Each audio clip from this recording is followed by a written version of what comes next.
alla ma vivi bacia.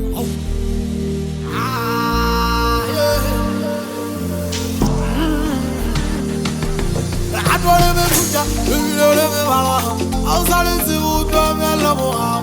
Adore me fuja, adore me mala. Ausale se vuto me alla moha. How wala piru fuja marie. How to moha. How wala piru fuja marie.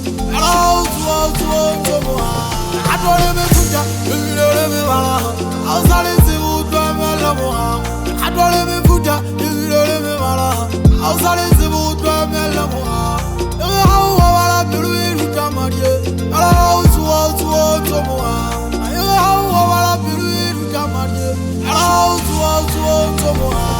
So kile qeto le maikutlo wentse kgetho pele khutle ka sephetho jwetse mona ne sephetho o letso wa kana yulo tsapanya o wena ha uswa wa tsama le hamba na le wala bohloko ho puletse mona de sa o file mopelo o letso mo sa mo thuta di khapa ha uswa o sita wi papa atole me fuja le me bala ha usale se utwa me la moha atole me fuja le me bala ha usale